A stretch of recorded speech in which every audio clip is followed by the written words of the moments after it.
GRP Vidéo est l'aboutissement de 3 années de réflexion à la demande du marché en 2012, notamment l'UDA et l'UDECAM. Médiamétrie a fédéré tout le marché, à la fois les régies, que ce soit les régies télé, les pure players, les agences, les instances comme l'IAB et le SRI, pour essayer de définir une monnaie commune entre la télévision et la vidéo en ligne pour créer des ponts entre les mesures et les rendre comparables.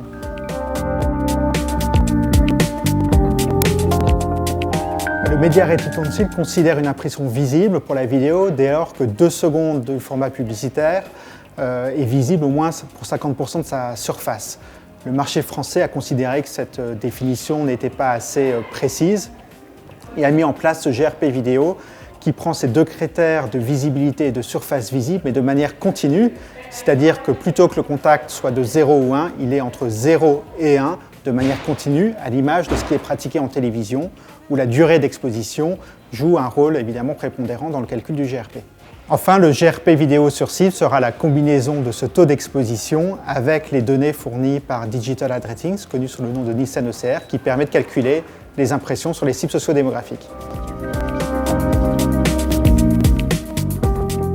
Il y a un véritable enjeu technologique dans la mesure à la fois de la visibilité pour les impressions vidéo, mais aussi pour appliquer le calcul qui a été choisi par le groupe de travail sur le marché français.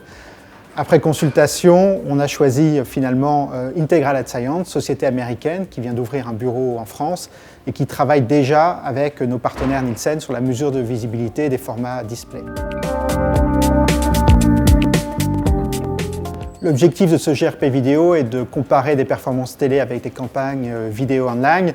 Donc on est plutôt sur des campagnes bimédia télé plus digital et essentiellement sur des campagnes qui se mesurent au nombre de GRP, donc plutôt des campagnes d'image et de branding.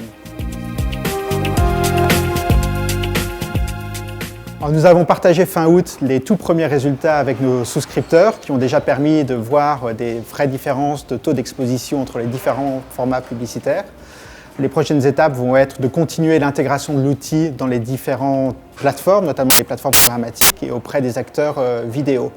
À terme, on envisage évidemment d'étendre la mesure à tous les écrans mobiles. Le GRP vidéo profitera le plus d'abord aux annonceurs et à l'ensemble de l'écosystème, puisqu'on va pouvoir apporter enfin une mesure fiable qui permettra de comparer les performances entre les différents écrans. Le GRP vidéo reste une mesure d'exposition qui mérite d'être complétée par des mesures d'efficacité, mais globalement, le GRP vidéo profitera à l'ensemble du marché publicitaire.